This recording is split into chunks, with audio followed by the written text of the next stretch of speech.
Nah, saudara, ini akhir zaman. Ya. Tuhan mempunyai banyak persediaan buat saudara.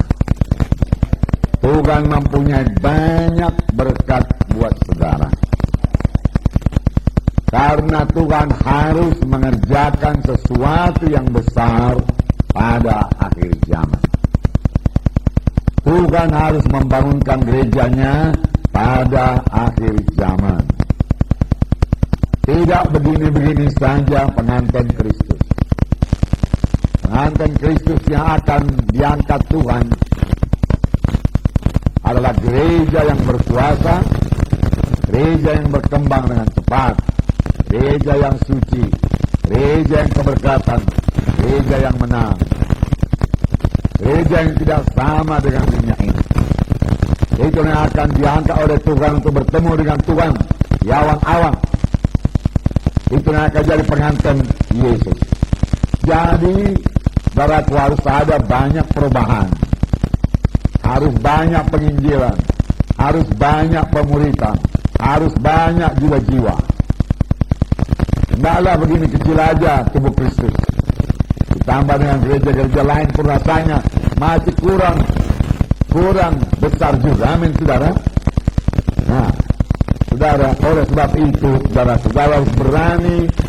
Saudara harus berani. Saudara harus berani. Saudara harus berani, amin. Berani apa, saudara? Berani berperang. Berani apa? Berani menyatakan kebenaran. Berani apa? Berani berkorban. Berani apa? Oke lah, semua betul lah, saudara.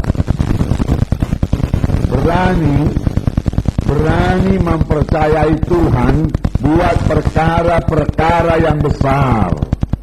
Amin. Berani mempercayai Tuhan buat hal-hal yang besar. Berani mempercayai Tuhan buat hal-hal yang luar biasa. Berani mempercayai Tuhan buat mujizat-mujizat yang luar biasa pada akhir zaman ini. Kalau bukan dengan mujizat Tuhan, kita tidak bisa berbuat apa-apa. Kita harus berani mempercayai Tuhan untuk hal-hal yang tidak mungkin menurut manusia. Manusia berkata tidak bisa, tapi kita berani mempercayai Tuhan buat hal-hal yang mustahil. Karena Allah kita Allah yang besar. Karena Allah kita Allah yang ajaib. Karena ajaibnya masih berlangsung. Dan kita harus punya iman buat menerima mujizat Tuhan. Kita harus berani mempercayai Tuhan buat hal-hal yang ajaib. Buat hal-hal yang mujizat. Inilah waktunya. Bukan hanya berani mempercayai Tuhan buat hal-hal yang biasa, yang masuk akal kepada manusia ini, saudaraku. Berani mempercayai Tuhan buat hal-hal yang luar biasa. Amin. Karena Allah kita yang luar biasa.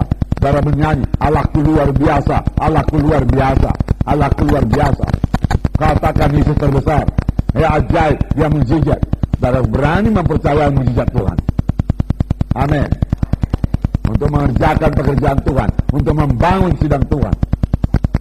Berani mempercayai hal-hal yang ajaib, yang menurut pikiran saudara tidak mungkin. Tapi saudara bersandar kepada Tuhan. Nah, saudara, itulah dua yang ada pada Daud. Di mana semua orang berkata tidak mungkin, dia berkata bisa. Yang mempercayai mujizat Tuhan, mempercayai hal-hal yang besar dari Tuhan, dan Daud berhasil. Tiap hamba-hamba Tuhan yang mau berhasil harus memiliki pikiran yang seperti ini. Amin, saudara. Jangan biasa-biasa saja, saudara. Jangan biasa-biasa saja. Di masa krisis ini, satu kesempatan, saudara. Bukan seharusnya kita menjadi orang yang bertahan. Oke lah, asal jalan saja pun dulu jadilah, namanya lah masa krisis. Orang dunia pun berkata demikian. Bahkan orang dunia lebih lagi. Malah karena orang dunia berkata ini krisis, ini kesempatan. Masa krisis aku menang.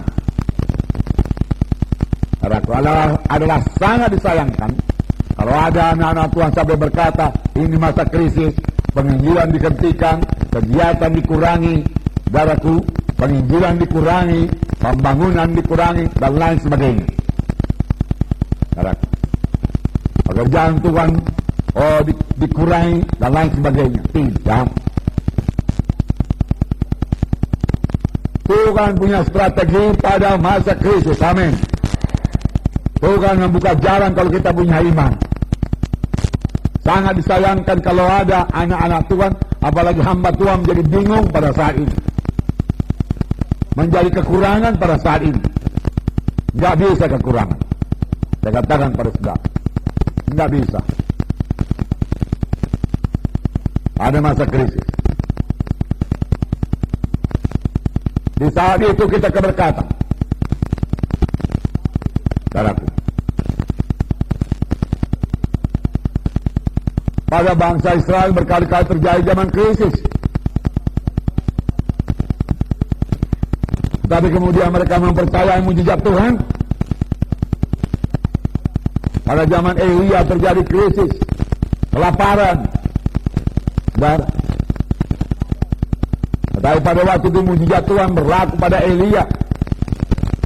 Elia berani mempercayai hal-hal yang ajaib. Elia berani mempercayai Tuhan untuk hal-hal yang tidak mungkin menurut pikiran manusia. Bukan hanya Elia, janda Sarfat itu mempercayai hal-hal yang tidak mungkin. Karena Elia berkata kepada janda Sarfat itu, berilah aku dulu roti, lalu tepungmu tidak habis-habis, minyak tidak habis-habis. Sekarang, dan janda itu percaya. Janda itu mengambil tepungnya, dia mengolahnya, dia mengaduknya, dia menuang minyaknya, habis. Dia mengambil tepungnya, habis. Sudah habis betul-betul. Lalu dia goreng, beraku, dan dia berikan kepada Elia. Sebab demikianlah firman Tuhan. Pegangannya apa? Demikianlah firman Tuhan. Supaya mujizat terjadi. Demikianlah aku perbuat supaya mujizat terjadi. Mujizat Tuhan sudah tersedia bagi saudara. Amin. Mujizat Tuhan tersedia bagi saudara. Tapi ikuti cara Tuhan. Kenal jalan Tuhan. Supaya mujizat bisa terjadi, saudaraku. Kalau tidak kenal jalan Tuhan, mujizat tidak datang. Berkat tidak datang. Saudaraku, lalu dia berikan saudaraku pada Elia. Elia memakan roti itu. Lalu dia berkata, buatlah kepada anakmu. Buatlah kepada engkau sendiri. Lalu dia lihat tepung masih ada, minyak masih ada. Mujizat Tuhan sudah berlangsung. Amin. Mujizat Tuhan masih berlangsung. Amin. Mujizat Tuhan masih berlangsung. Sampai sekarang, untuk apa itu tuliskan? Sudah lewat ceritanya kan? Lebih daripada 4.000 tahun yang lalu, tak berapa ribu tahun yang lalu ini tuliskan. Untuk apa? Dan kita berani mempercayai hal-hal yang ajaib dari Tuhan. Bukan biasa-biasa saja. Percaya kepada hal-hal yang ajaib. Tetapi jangan lupa untuk itu saudara juga perlu membuat apa? Membuat apa saudara pikir? Membuat apa? Ingat aja janda itu apa dia buat? Kepada Tuhan lebih dahulu. Ada orang beri kepada Tuhan lebih dahulu, enggak juga terjadi mujizat Tuhan. Tindakan yang berani, hampir betul.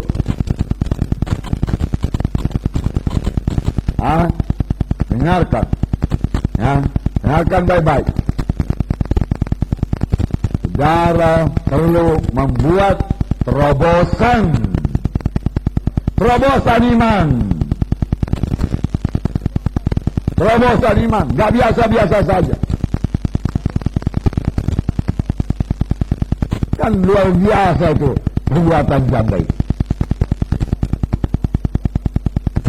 Memberi semua yang ada padanya. Terobosan iman. Kalau biasa-biasa saya kasih tahu kepada saudara, hasilnya pun biasa-biasa. Orang yang menabur sedikit, hasilnya sedikit. Orang yang menabur banyak, hasilnya banyak. Orang yang menabur luar biasa, hasilnya luar biasa. Amin. Jalan Tuhan dia dan amin. Ya. Tidak banyak orang menerima mujizat luar biasa karena tidak banyak punya iman seperti janda Sarfat. Naraku. Kebanyakan menghitung yang tinggal, bukan yang diberi. Dia sisakan sebanyak-banyaknya tinggal bagi dirinya. Safety first. Pokoknya save. Janda ini tidak begitu kan? Anda pikirkan dirinya pun. Pegangannya apa? Sebab demikianlah firman Tuhan, tepung tidak habis-habis, minyak tidak habis-habis. Itu aja pegangan, tidak ada yang lain. Tidak ada bukti. Dia ambil tepungnya habis. Dia tuang minyaknya habis. Masih dia berikan juga sama Elia. Setan bicara, bodoh kali kau. Banyak orang menipu pada zaman kelaparan. Jangan bodohlah kawan, dia kata. Pakai otak, pakai logika. Ya, pakai logika, dia kata. Masa bisa itu? Udah dikasih kok bisa datang lagi? Mana belum pernah kejadian seperti itu. Ya. Karena orang yang berkata demikian lupa dia bahwa Tuhan memberi makan bangsa Israel 40 tahun lamanya dengan manna kepada 3 juta orang tiap hari, saudara. Tuhan kita Tuhan yang besar. Tidak ada kesulitan buat Tuhan memberi makan 3 juta orang. Apalagi memberi makan satu janda dengan anaknya tanda Elia. Tidak ada persoalan umat Tuhan. Cuma di mana iman. Kembalilah saudara kepada firman Tuhan sekarang. Firman Tuhan berisi mujizat Tuhan. Saudara berpikir dalam alam mujizat, alam ajaib, alam mujizat. Jangan berhitung kalkulasi manusia. Tak pernah dapat nanti saudara. Percayai Tuhan kita ajaib. Nah, saudaraku. Saudara, kalau soal goncangan, saudaraku, Bukti berani berkata, segala sesuatu yang dapat digoncang akan digoncang. Akan bertambah banyak goncangan. Bukan bertambah rendah goncangan, bertambah banyak.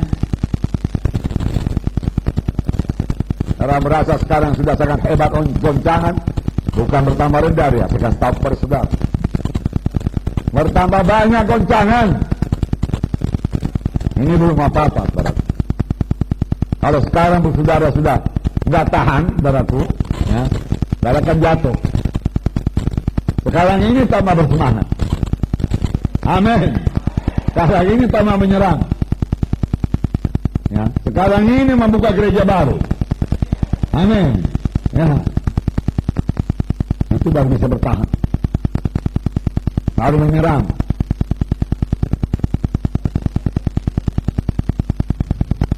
Ibrani 12 ayat 26. Ibrani 12 ayat 26. Saya membacakan pada saudara.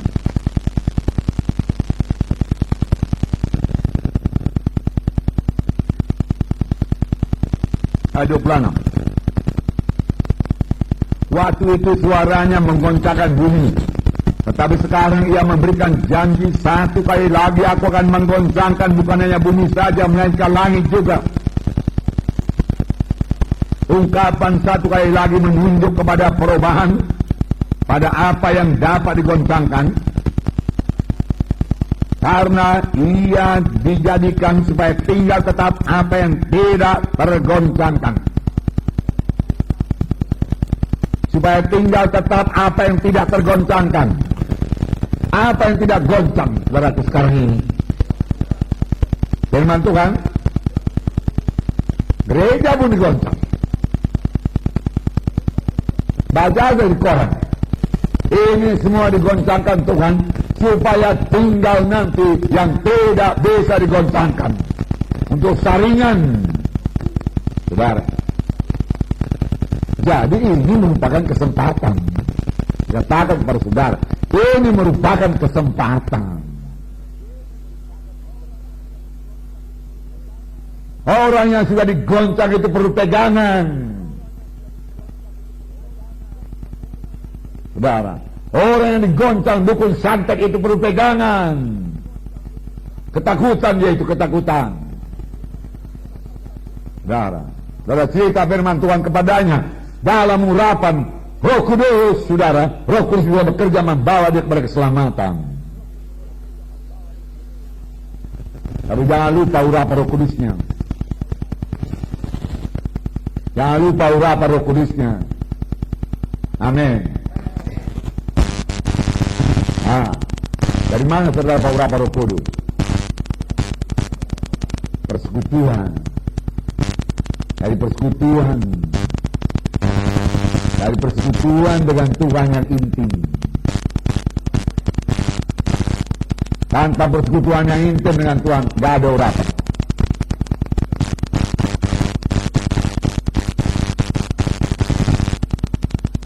Dari mana saudara hikmat rohani itu bersaksi? Dari persekutuan. Dari persekutuan. Dari persekutuan dengan Tuhan. Sama sebagaimana Nuh hidup bergaul dengan Tuhan. Hidup bergaul dengan Tuhan.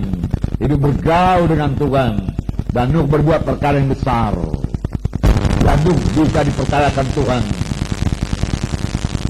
Nuh bisa dipercayakan Tuhan dengan harta. Sampai dia sanggup membangun bahtera yang demikian besar.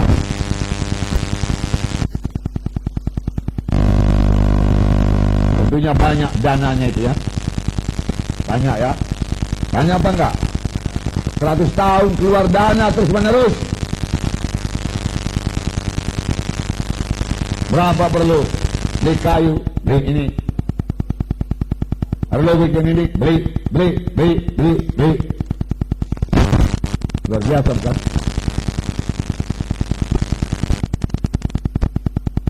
Tahu saudara kuncinya apa? Tahu saudara kuncinya apa?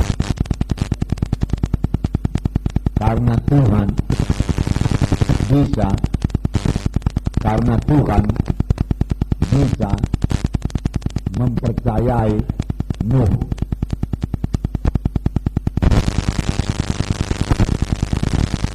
Tuhan kasih dompetnya buat Nuh. Nah, Nuh, berapa kau perlu untuk pekerjaan? Ku ambil.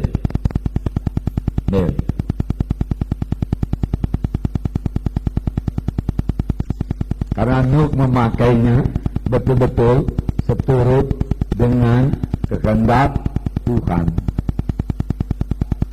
Banyak hamba Tuhan nggak bisa dipercayai Tuhan.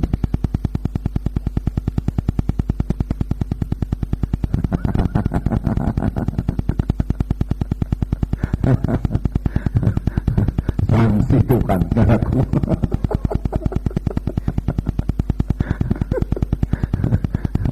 Jadi nanti pekerjaanku ini kalau kasih uang sama dia.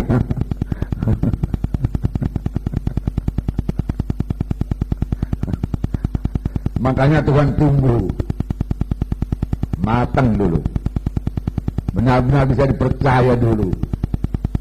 Sudah, seperti saya katakan dari mula firman Tuhan ini, berkat Tuhan harus luar biasa pada akhir zaman. Yang saya maksud berkat Tuhan luar biasa pada akhir zaman bukan cuma berkat materi, termasuk berkat badan, berkat kesehatan juga luar biasa pada akhir zaman. Termasuk berkat rohani juga luar biasa pada akhir zaman. Hikmat juga luar biasa pada akhir zaman. Urapan juga luar biasa pada akhir zaman.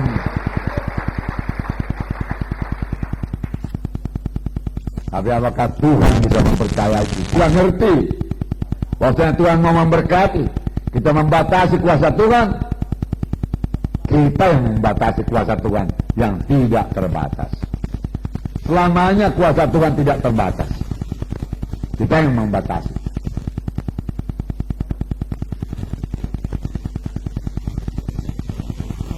Saya memberitahu kepada saudara, kebaktian di Kisaran sangat berkemenangan. Di gedung Serbaguna, saudaraku, ada tahu berapa muatannya boleh jadi lebih, ya, beberapa penuh semua dengan balkon-balkonnya semua, jadi 1.000 lebih, ya. Dan penjual gedung itu berkata, belum pernah gedung ini sepenuhnya. Pekerjaan siapa ini, saudaraku? Pekerjaan Tuhan, pekerjaan Roh Kudus. Kita hanya melakukan bagian kita. Bahkan undangannya pun minim, 7.000 undangan. Yang hadir, saudaraku, 1.500, 1.200. Yang berdamai, saudaraku, 400 sekian. KKS yang berdiri di Kisaran, tambahan KKS 3. Jiwa-jiwa datang. Karena kita mempercayai perkara yang besar. Dari Medan sudah percaya, sudah bersemangat, pasti berkemenangan. Tuhan mengirimkan jiwa-jiwa, Roh Kudus sudah bekerja. Mengapa? Karena doa sudah dijalankan, perang rohani sudah dijalankan. Perang rohani sudah dijalankan dan sudah dimenangkan. Perang rohani sudah dimenangkan. Kisaran sudah direbut dulu dalam doa. Lalu kita cari tempat kebaktian. Selesai KKR, saudaraku. Tengah hari kami mencari dengan Supratman, saudaraku. Karena dia pandai berbahasa Cina. Dia memang orang Cina, saudaraku. Ya. Saudara, barangkali dari 10 ruko kami tanya, saudaraku. Tapi belum ada yang cocok. Harganya kebanyakan terlalu mahal. Ada yang sampai 15 juta, saudara. Ada yang 8 juta, 7 juta, saudara. Kami mau 5 juta atau 4 juta. Saudara. Dan sampai kami pulang, saudaraku, belum dapat. Supratman masih mencari lagi kira-kira 1 jam lagi setelah kami pulang. Dan belum dapat. Oleh sebab itu kami ambil satu hotel. Saudara, di sana. Hotel Indah. Dan kebaktian di sana, jiwa-jiwa dari hasil KKR, saudaraku, 56 atau 58. Dan yang dibaptis, saudaraku, 48.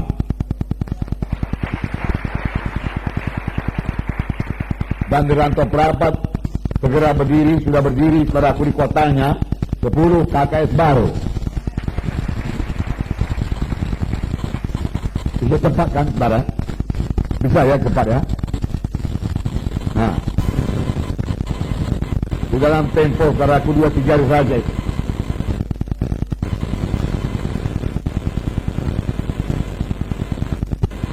Saya yakin dalam tempo 2 bulan sudah 100 jiwa itu. Kenapa payah kali mencapai 100? Tuhan yang besar. Rantau Perapat itu juga daerah Muslim itu, saudaraku.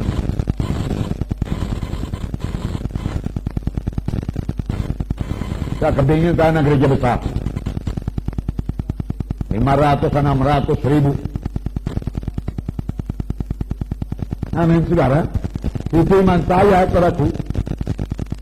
Dan saya masih bergiat mau berangkat ke sana.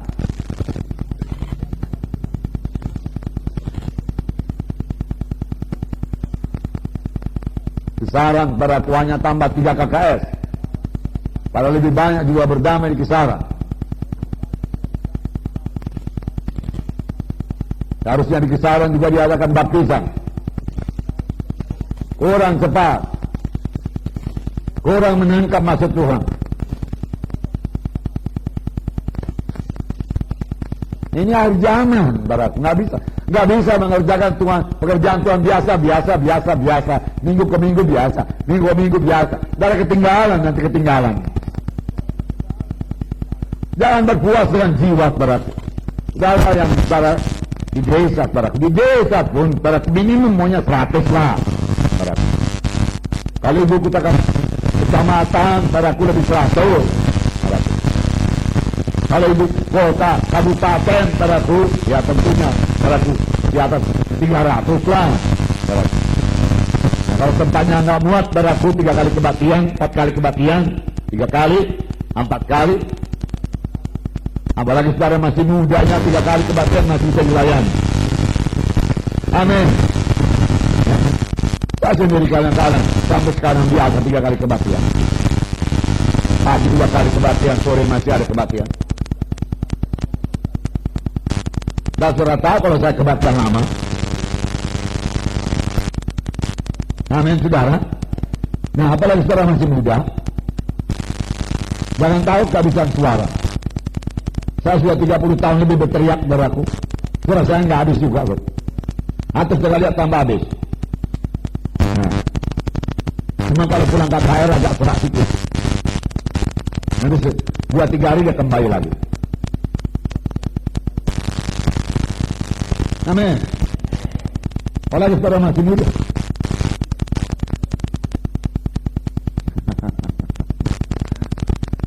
Bisa. Amin. Segala sesuatu yang dapat digoncang akan digoncang. Digoncang. Entahkah Tuhan yang menggoncang atau Tuhan mengizinkan setan menggoncang, saudaraku, supaya tinggal yang tidak tergoncangkan. Gereja adalah tubuh Kristus. Amin. Saling telah menolong, saling menopang, yang kuat menolong yang lemah. Tubuh Kristus.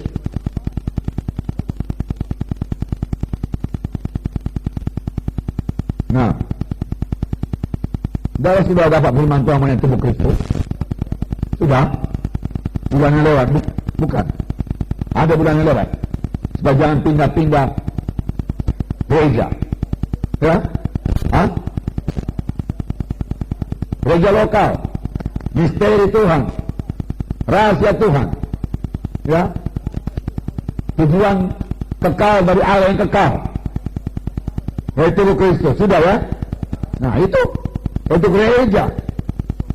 Supaya tinggal yang tidak tergoncang. Jangan lupa Daniel 11 ayat 32.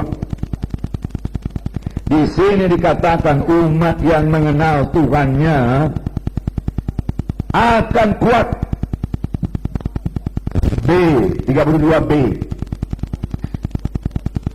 Tetapi umat yang mengenal Allahnya akan tetap kuat dan akan bertindak.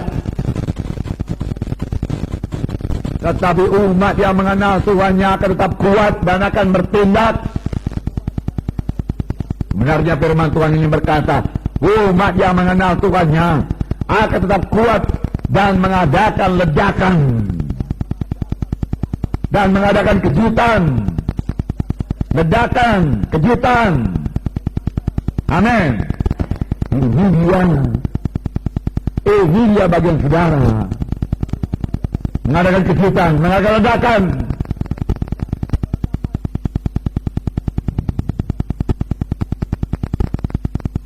Nah, iblis, setan, kuasa kegelapan tidak memegang kendali, tidak mengatur kita. Amin. Tuhan Yesus yang memegang kendali. Tuhan Yesus di atas tahta. Walau bagaimana gelombang, walau bagaimana krisis, Tuhan Yesus berkata, segala kuasa di sorga dan di bumi ada padaku.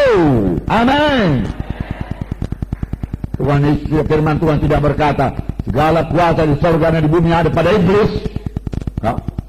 Atau segala kuasa di bumi ada pada iblis. Tidak. Segala kuasa di sorga dan di bumi ada padaku, Tuhan Yesus berkata. Karena itu pergilah kamu, pergilah kamu, pergilah kamu. Aku menyertai kamu. Aku menyertai kamu. Kalau kita pergi, Tuhan menyertai. Berarti. Kalau kita pergi, Tuhan menyertai.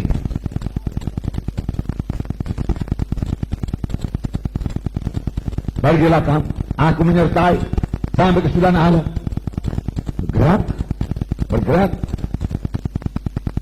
Nah, saudara, dan firman Tuhan berkata kita lebih daripada orang-orang yang menang. Kita lebih daripada orang-orang yang menang. Amin.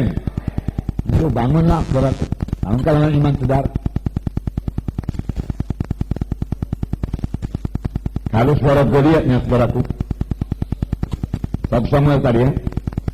17, saya baca pada saudara. 1 Samuel 17, ayat 1 sampai 3. Udah dibaca? Udah, oke. Jadi bangsa Israel berperang dengan bangsa Filistin. Oke. Yang menjadi persoalan, saudaraku, bangsa Israel nggak ada senjatanya. Jadi baca dari tukang besi pun nggak ada. Ini kehendak setan. Supaya anak-anak Tuhan jangan punya senjata. Jangan punya senjata. Bisanya seorang hamba Tuhan atau seorang anak Tuhan sampai ke sorga, tetapi hidupnya jatuh bangun. Pelayanannya jatuh bangun. Bisa juga sampai ke sorga sebagai menerusi hati. Tetapi saya nggak mau demikian. Saya mau bergerak dari kemenangan kepada kemenangan. Amin. Ya. Jangan tanpa senjata. Saudaraku, sebagai prajurit, saudaraku harus punya senjata. Amin. Punya senjata.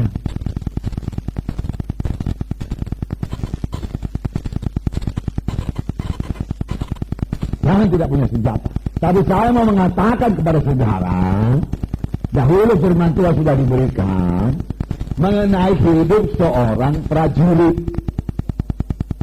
Kan perang ini masih berlangsung. Atau sudah berhenti perang ini?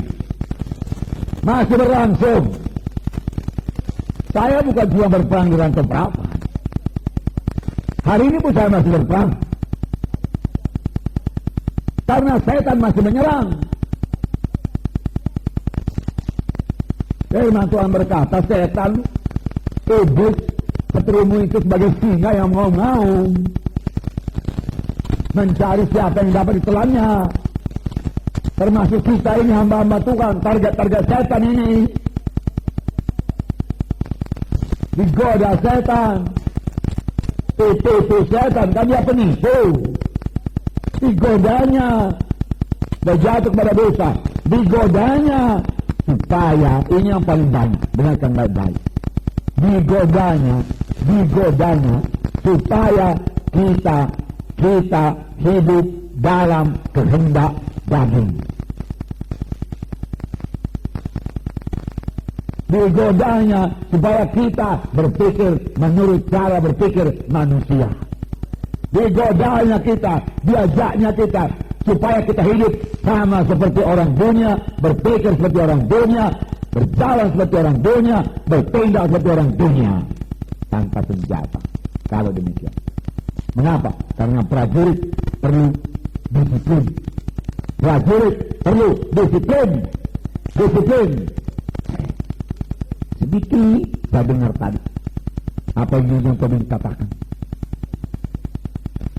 Kalau saya tidak salah dengar tadi, pikir, jangan malas berpikir, bangkit dalam pikiran rohani. Itu kira-kira. Nah, saya baru nyampe.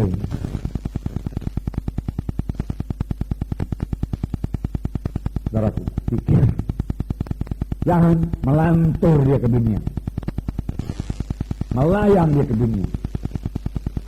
Disiplin.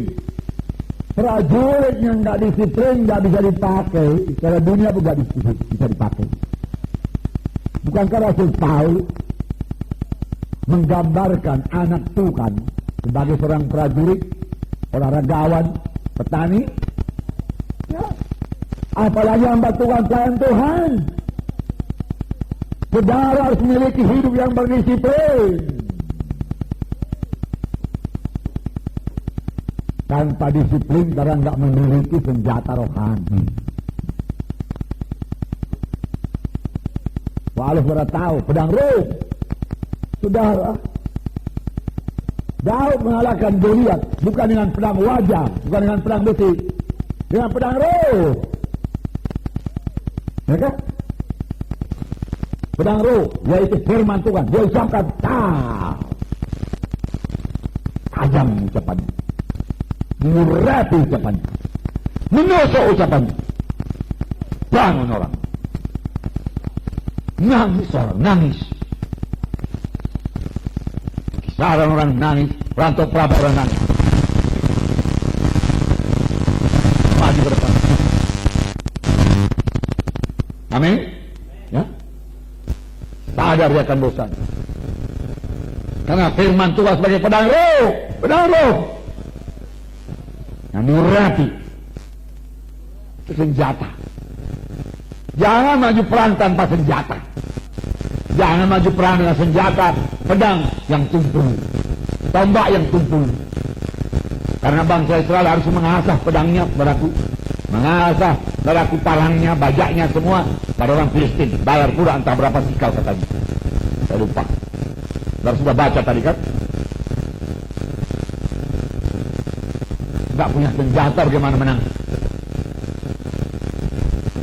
Mengapa gak punya senjata? Gak baca firman Tuhan, gak berdoa, gak ada disiplin, atau kurang disiplin. Disiplin ini saya katakan pada saudara enak. Saya sudah menjalankannya 30 tahun lebih. Kalau 21 jam terus, tak bisa enggak. Harap. Lalu kemenangan.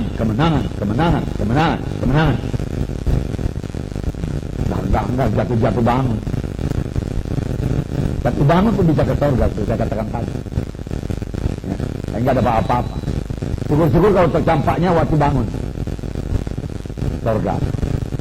Kalau tercampaknya waktu jatuh dalam dosa ke neraka. Jadi besar juga risikonya itu jatuh bangun. Kita dalam dunia ini pun nggak berhasil, pelayanan nggak berhasil, pelayanan miskin, lalu jadi permainan setan, ketawaan orang dunia.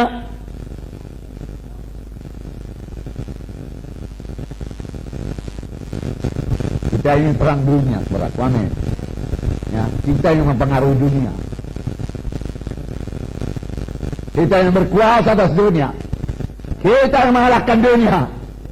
Bukan dunia mengalahkan kita. Luar biasa persediaan Tuhan bagi saudara. Tapi apakah saudara mau menangkapnya? Mau menyangka dulu buat itu?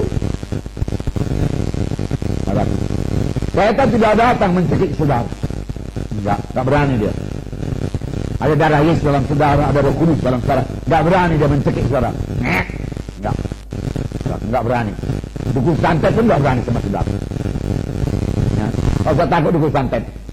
Segala macam mantranya, saudaraku dia pakai. Dalam namanya saudara berkata, ambruk dia. Ya kan? Nah. Tapi setan bisa berhasil membuat saudara kedagingan. Atau duniawi. Menjadi kehendak daging. Atau duniawi. Memikirkan daging, memikirkan duniawi. Itu dia masih banyak berhasil. Ya apa enggak? Ya?